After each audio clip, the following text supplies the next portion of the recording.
please state your name after the tone, followed by the pound sign.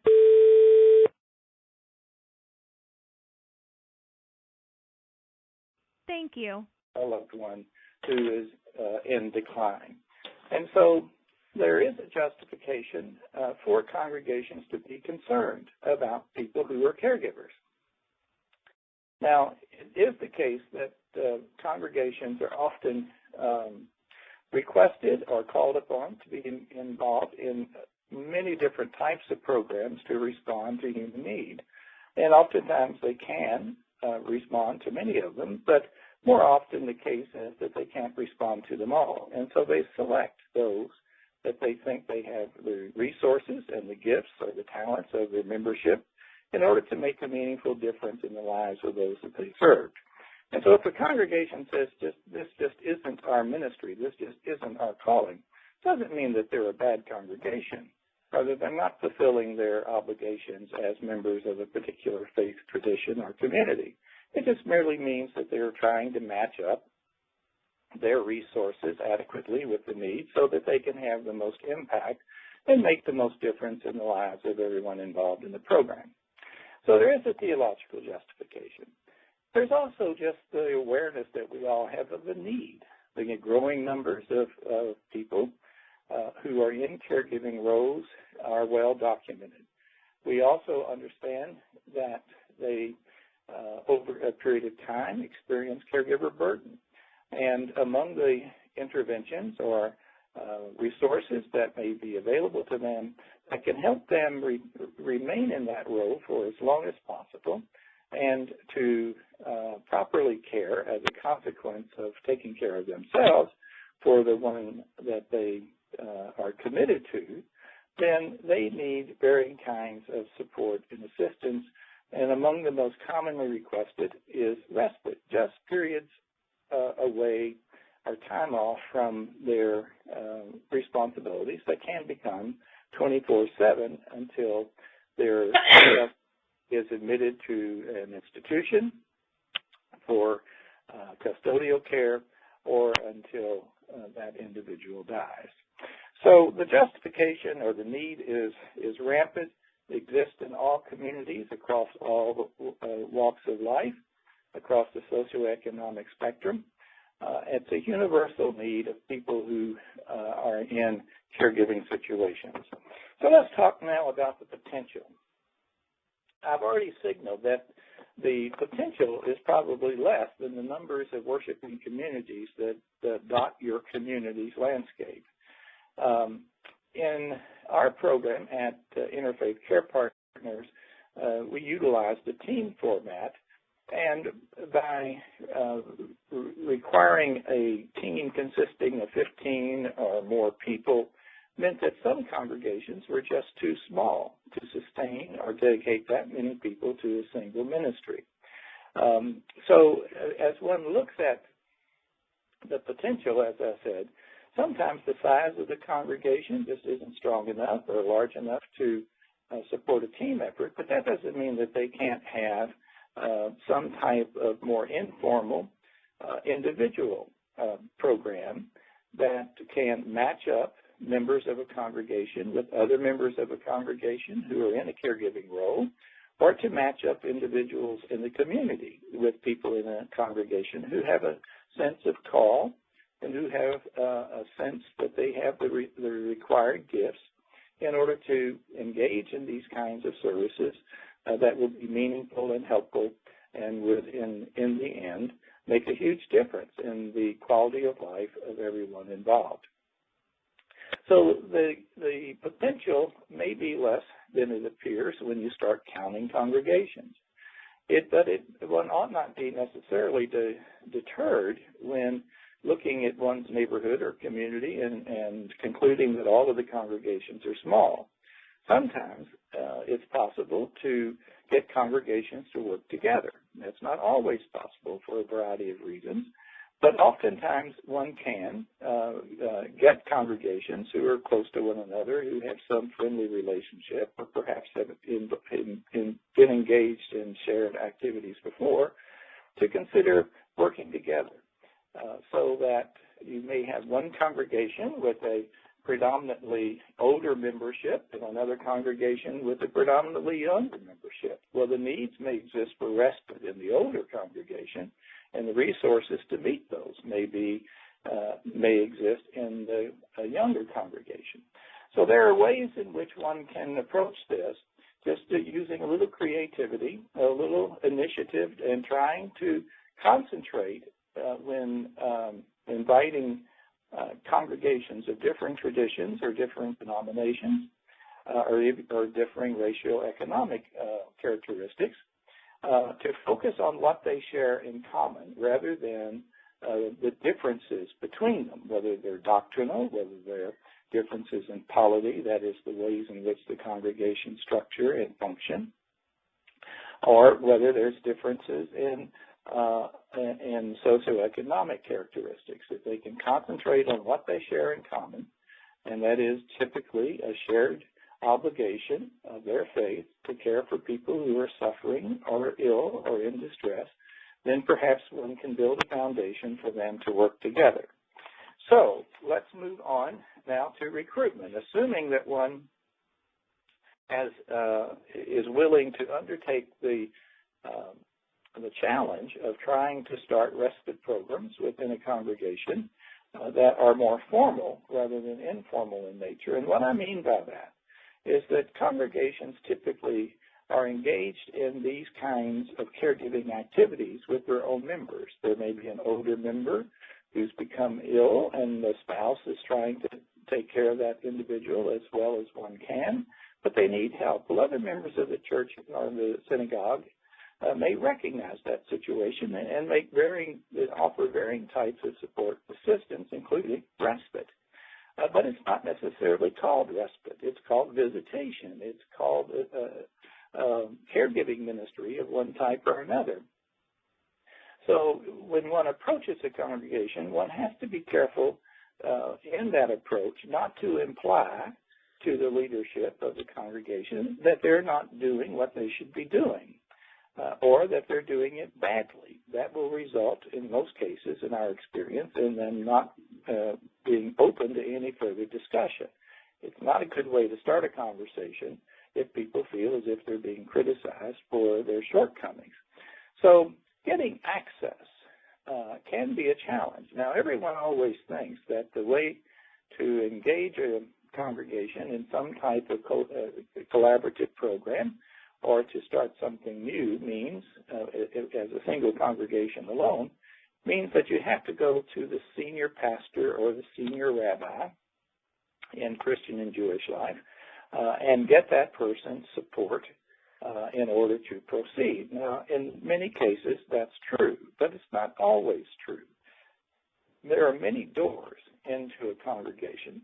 Sometimes it can be the family who is in this situation of distress. They come to the attention of a service provider in the community, and that service provider recognizes that their situation is growing worse and they need additional support that could be provided by their congregation. Well, sometimes if the secular service provider will suggest to the family or to the caregiver, have you thought about asking your congregation to help? You may be surprised that oftentimes they say no. But even if they say no, you might follow up that and say, well, would you mind joining me in a conversation with the leadership of your congregation so that they understand your needs and give them the opportunity to meet them if they have the resources to do so. So a family who is in a situation where respite is necessary may be the door.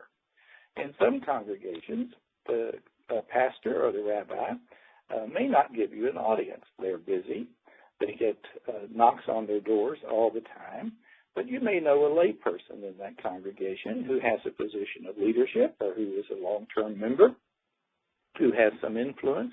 Well, that individual may begin to discuss this possibility with others in the congregation. In other words, the interest may rise from the lay leadership of the congregation rather than the ordained leadership of the congregation. You might also think about groups of clergy who meet together. Sometimes they meet together as a neighborhood association of clergy.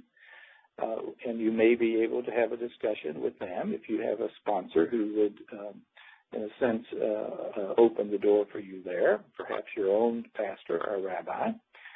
There are also denominational meetings of clergy that would perhaps give you a platform or a way to discuss these opportunities with members of a particular denomination, such as Roman Catholic or Methodist or Baptist or Episcopal, Presbyterian, Lutheran. I don't want to leave anyone out, but the list is too long, where you might be able to start the process of gaining access.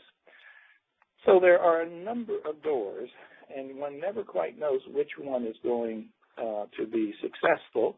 But access, it can be a challenge, and it is important, I think, to think about strategic ways to raise these issues so that they are not heard by a congregation as being critical, but rather as an opportunity for them to make a significant difference in their communities. Now, similarly, with respect to recruitment of respite providers or volunteers, it is the case that congregations typically rely on a small fraction of the membership, of the worshiping membership, to do much of the programming or the ministries of their congregations. There may be 1,000 people in worship on Sunday, but probably 300 to 400 of that congregation are the backbone of the congregation, so to speak, upon whom the pastor or the rabbi relies to do everything, to get things done. So recruiting respite providers may be more difficult than you think. Sometimes clergy will say, oh, I can't put any more on the people on whom I can rely. They do everything as it is. But when you go to them, when you start looking into a congregation about where and how to recruit respite providers, people generally think, well, let's go to the older retired members. They have time on their hands. Well, that seems reasonable, and in many instances, there is a good number of older members who will step up and engage in these kinds of programs. But one should be aware that sometimes these kinds of respite programs are very threatening to people who see themselves very soon potentially in that situation themselves. When we've met with older social groups within congregations, I've been amazed at times at how little they want to hear about this. They don't want to think about periods of decline. They don't want to think about periods of dependency. They don't want to think about how close they are to the ends of their own lives and to the prospective burdens that they may place on their loved ones. So you have to kind of cast the net broadly, not overlooking younger members of the congregation, not overlooking even youth groups to participate, because they can provide respite under supervision, and they can also provide other kinds of assistance to a family or to a couple in these situations that may not be direct care of someone who is in decline, but it can be supportive care, such as assisting with yard work, other kinds of activities around the home that relieve some of the total burden that caregivers often experience. We had one team here in Houston who was taking care of a family where the husband had Alzheimer's, and he had been a high school baseball coach, and their son was a professional baseball player with the New York Yankees. And one of the things that made a huge difference in the lives of this family was that several of the boys in a youth group would periodically go to the home, and they would throw ball with the gentleman who had Alzheimer's. It was something that he could still do, and it was quite enjoyable for him. It gave his wife a break.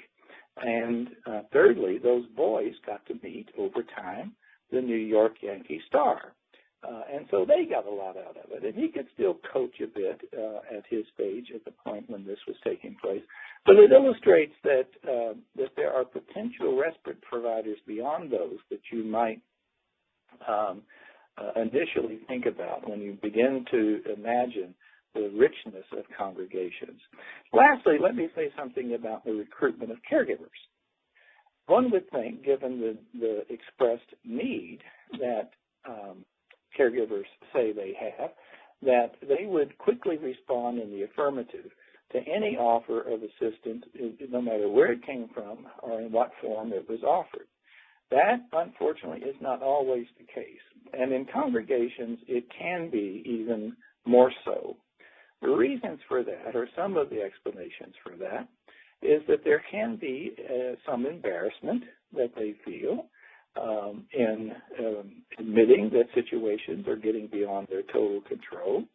There may be the condition of the loved one that they want to protect from others having knowledge of because it's embarrassing. It's not the way the person was when he or she was well and fully capable of taking care of oneself. And they sometimes think that it's degrading or humiliating for that person to be seen and cared for by people who knew that individual ahead of time prior to the onset of illness and decline. They may have other reasons beyond privacy, beyond embarrassment, beyond shame, beyond protecting their loved one. Some, and particularly among older people, see these kinds of offers of assistance as charity.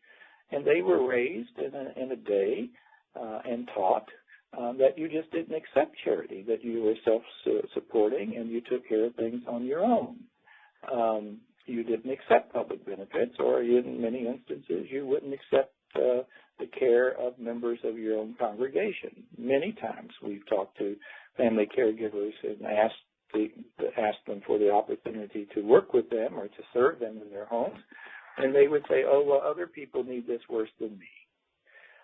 So you do encounter differing deflections, if you will. They don't want to accept charity, or they feel like they have to pay and they can't afford to pay, or they should pay and they can't afford to pay, and therefore they say no. But perhaps the most common resistance, particularly among spouses, is their wedding vows. They will often say, when we stood at the altar, we pledged to one another that in sickness and health and poverty and wealth, in life and in death, that they would serve one another and care for one another. And they take that vow seriously. And so they sometimes will interpret, I think wrongly, but they interpret accepting additional assistance as somehow a betrayal of those vows, of some type of failure on their part, which they just can't tolerate and don't want to let happen. And so they'll say no. So recruitment of caregivers to accept respite has to be done delicately. It needs to be done in a way that it is felt to be a friend helping a friend, or just being together, that the actual respite is incidental to that relationship which opens the door so that the actual respite service can be provided. Now, there's a lot more to say with respect to recruitment of congregations and caregivers and providers, but our time is limited, and so we must move on. Structural and operational considerations is next in our slide sequence. Our experience in Houston since 1985 has been utilizing a team format. As I said earlier, where a team of a certain size is recruited from a congregation, and they work together, coordinating their activities, sharing in the care of others. And one asset of that type of methodology is that no single team member has to do everything. And that is the risk that comes when a respite program is based on the matching of one volunteer with one family. As a family's need increases over time, that single individual just simply finds it increasingly difficult to meet all of those needs over time.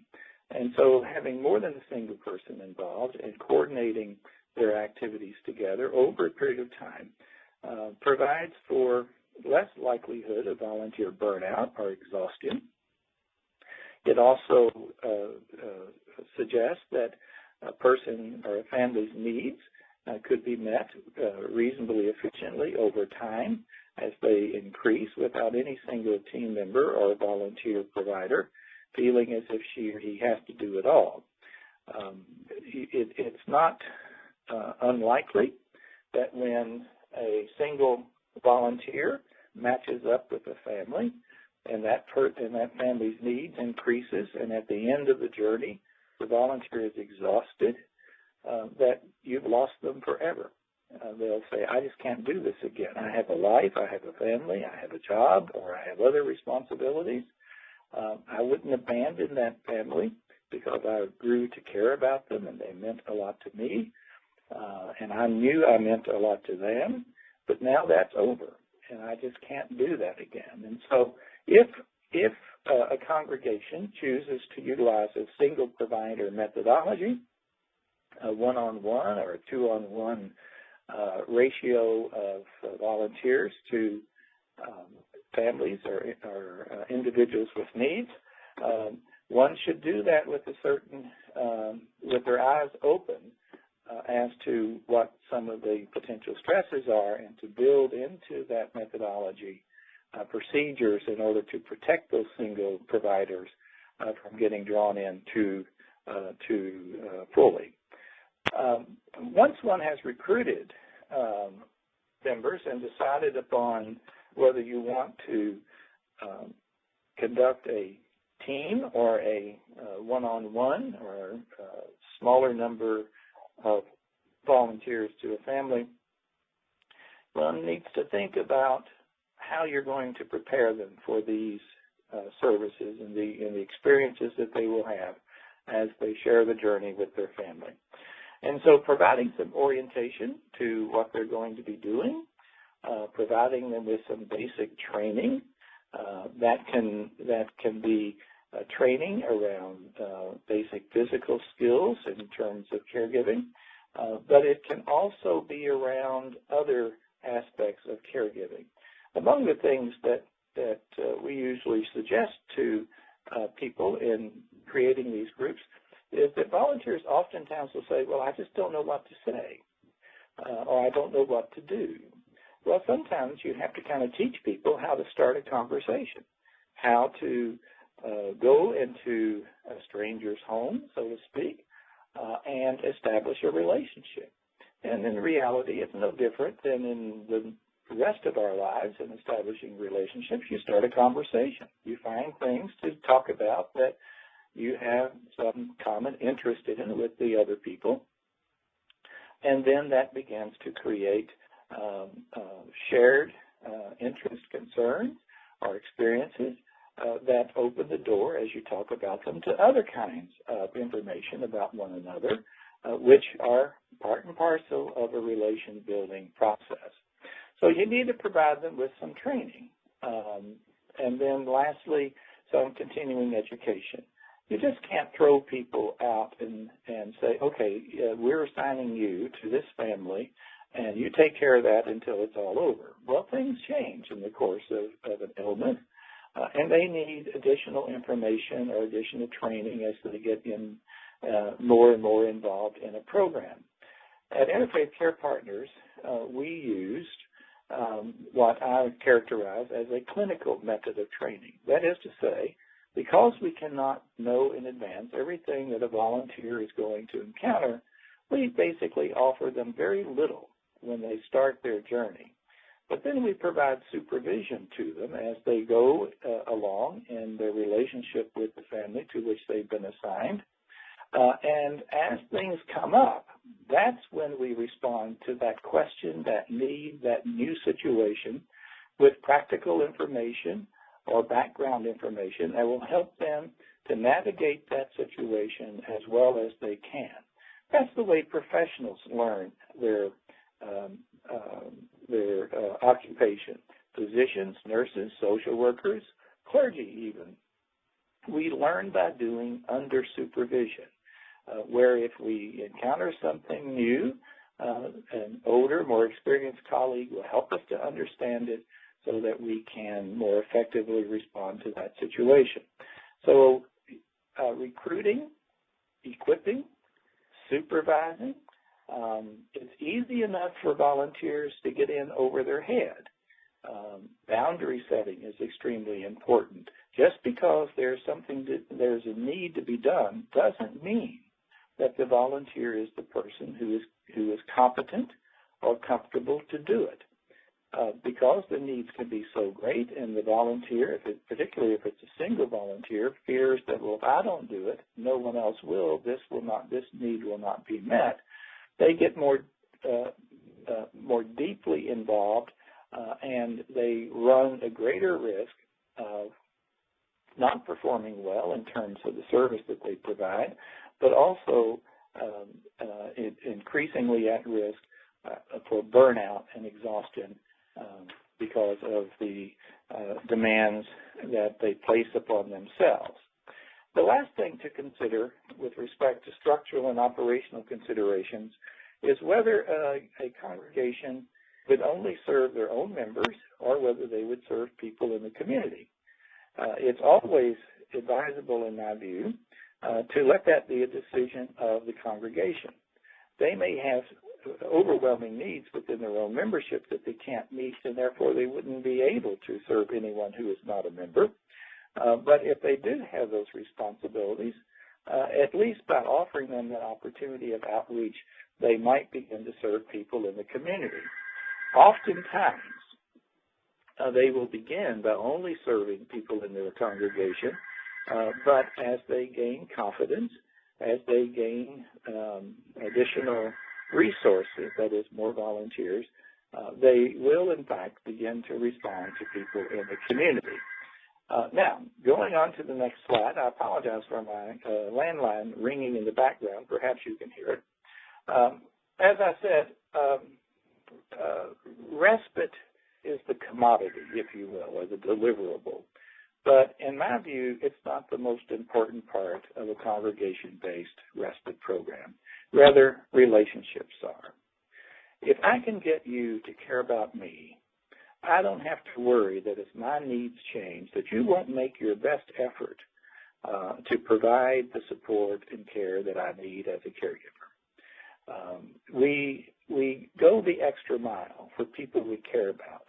We don't go the extra mile just to perform a task. So if we can help people appreciate that the relationship is what's important and that the tasks are just incidental in that broader context of relationship building and sustenance, then I think you begin to see how a volunteer can be, I'm going to say led, but it can be drawn into this kind of service as something that's extremely rewarding to her or him, and that makes their lives better as a consequence, because they're being fed by the relationship with the other people as much as they are feeding and serving the families or the individuals for whom they are caring.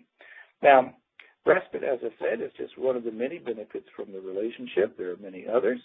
But in the end, the goal of these relationships is to provide the means by which individuals can remain in their homes for as long as that is prudent, and people can exercise as much self-determination and control over their bodies, their surroundings, and their lives, because that's what we all want.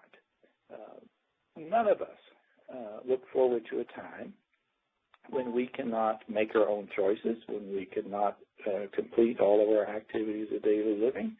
None of us like to ask other people for help for anything, generally.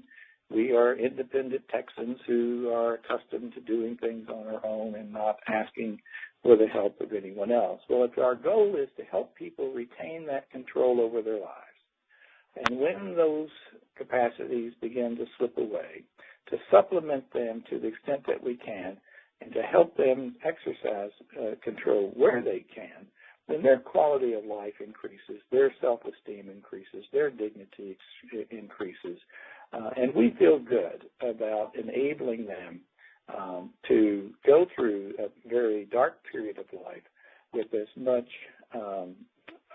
satisfaction as they can.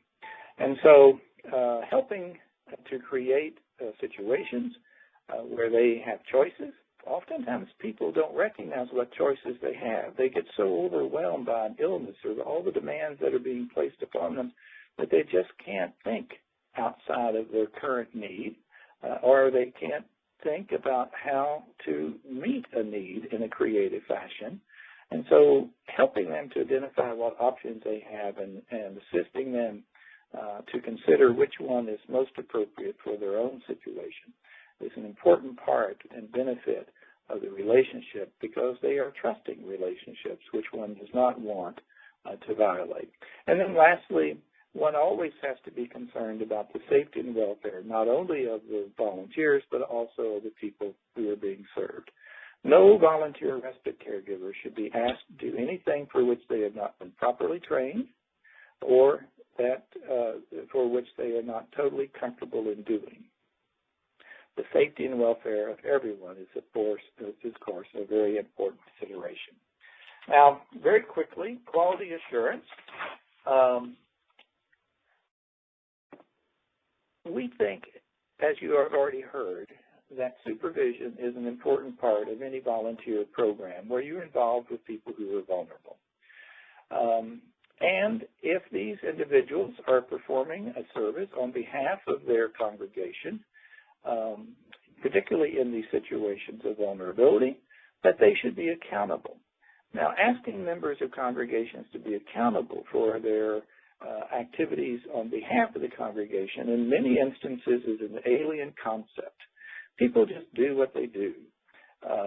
And there is some awareness of that within the congregation.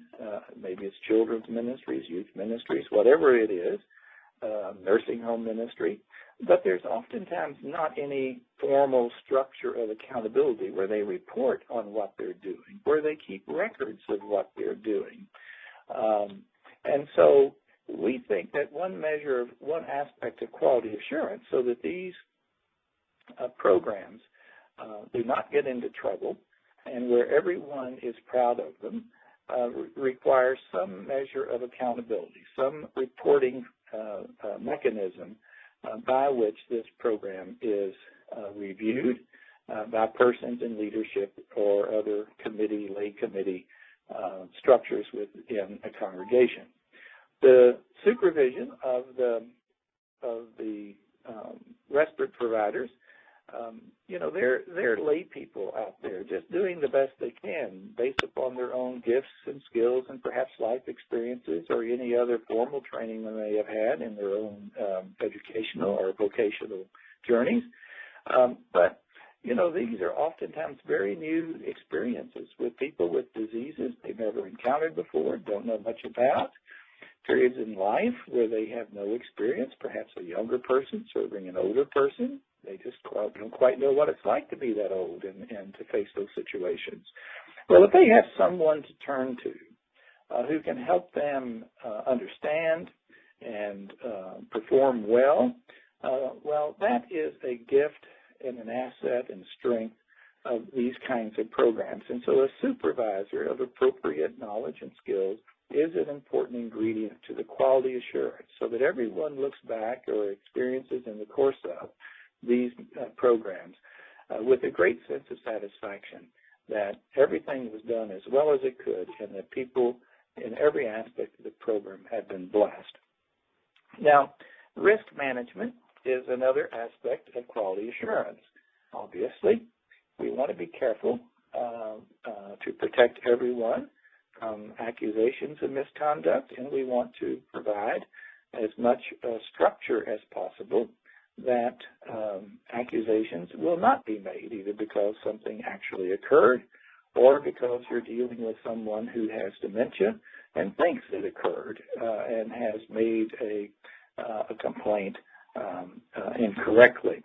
we often think that accountability, supervision are important aspects of risk management, but also where it is indicated to have more than one person in the home at a time.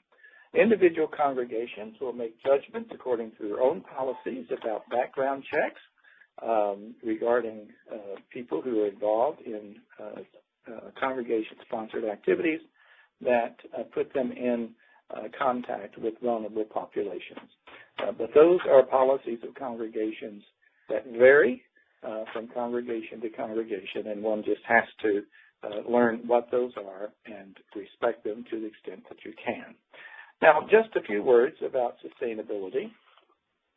One doesn't like to start programs that end prematurely or in a very short period of time, and so to the extent that as one begins to build a congregational respite activity, if one can be attentive to providing aspects in that developmental process that will contribute to the sustainability over time, it will pay off in the long run. First of all, to the extent that one can in recruiting volunteer caregivers, it is important to try to recruit those individuals who have more than a passing interest. That is, they really have a sense of commitment to these populations and to this kind of program. They have a sense of call, and so they have a greater likelihood of feeling fulfilled as a consequence of these relationships. Secondly, look for suitable recipients of care. In other words, don't match lay volunteers with people who have overwhelming needs that they can't meet and that are frightening.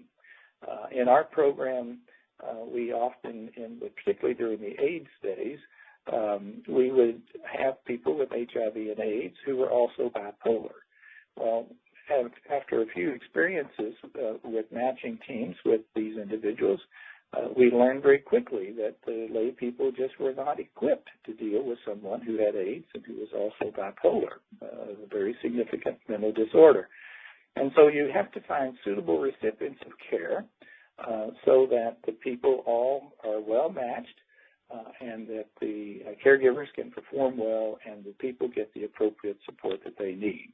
Hence the sense of reward for the care providers. They need to succeed. They need to feel good and to see the difference they're making in the lives of the people that they're serving. Clergy support can be an important part of the sustainability, but one needs to be aware that clergy tenure in a congregation often isn't very long, and a new pastor or rabbi who comes, and this program didn't start under her or his tenure, may not be very supportive of it. So as important as clergy support is, it can be fleeting.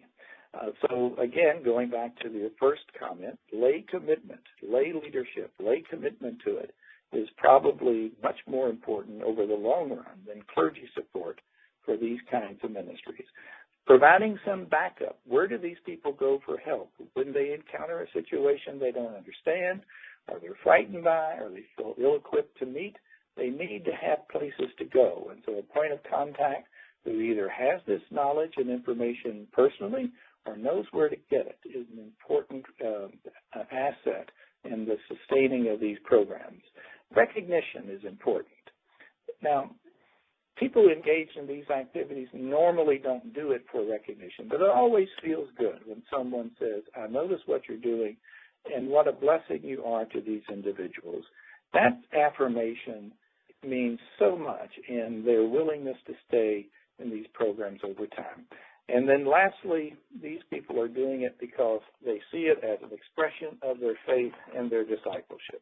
Our program, in the next slide you will see, was evaluated by a professor at University of Houston School of Social Work, and you'll see her conclusion there that the program that we created and managed for years in fact is effective for the population served. The next slide you'll see that we were privileged to have C. Everett Koop, the Surgeon General of the United States some years ago during the AIDS crisis, who suggested after reviewing our program that he'd like to see networks such as we've created here all over the country. And we've worked hard to provide resources in the next slide to congregations that gives them a written document that they can call upon and utilize as they consider these kinds of programs in their own congregation. These materials are free from Interfaith CarePartners upon request, and so I would direct you to my successor and colleagues there to make those requests. Now, I have run out of time, I think, have I not, Jenny? So we have 5 minutes left. Yes, sir. We are getting close. Okay. So if we want to open it up for any questions, please feel free to ask those questions either out loud or on the chat bar to the right of your computer screen. And you'll see on the last screen, if you can move that slide down, Jenny, there is my, that's the wrong slide. Let me give you, that email is no longer operative, neither is that phone number for me personally. Let me give you my email. It's Shelp, Earl Edward, Shelp, at gmail.com. And my phone number, the best way to reach me, is 832-444-1688. That's 832-444-1688. Maybe, Jenny, you can send that. And on the slide, if you could substitute the slide that has that information on it for this slide, I'm grateful. I just sent Dr. Shelp's email that he just read out to everyone on the chat bar. Yes, I see it. So if you'll look there, you should see the email in case you just want to copy and paste that into another location. Can you do the phone number too? Could you repeat it for me, please? Sure. 832-444-1688. The last four again. I'm sorry, it cut out. 832-444-1688. Great. I'll send it out now. We do have a question that's come in online. Are there expenses to the congregation in implementing a program like this? What is the cost per year? Well, there can be. It depends on how it's structured. Many of the congregations we work with provide a monthly or a twice monthly activity time for persons with Alzheimer's. And during that time, there is some cost for craft materials, for lunch, maybe some game activity materials. But those can be very, very modest. And so a congregation doing that kind of program could do it for anything from $1,000 on up, probably over the course of a year, depending on how they want to do it. But a basic in-home respite activity could be done at a minimal expense, depending upon the professional resources within the congregation for supervision. Thank you. Are there any more questions? If you do have questions that you think of in either reviewing these slides once we've made them available online or otherwise as you begin to think about possibly replicating a program in your area or starting a program, you can always email the Respite Coordination Center or, again, Earl directly with that email we provided, and we're happy to try to point you in the right direction. He mentioned the tools here on the slide that's up on your screen that are available for free. So I would encourage each of you to contact Interfaith CarePartners. And you probably should just Google that, but we'll make that available in our follow-up email, the link to the Interfaith CarePartners website, along with repeating Earl's email and also his phone number so that you have those resources available and can share those with the appropriate person if you're not it. So any other questions, comments? It's a quiet group today. Yes. Dr. Shelp, we do want to sincerely thank you for sharing your knowledge and for all the work you do in the area of respite and continue to do even in your retirement. So we do appreciate you joining us and making the resources that you have worked so hard on available to others free of charge, and look forward to continuing to work with you. My pleasure. Thank you all. Okay, at this time we will sign out. Bye.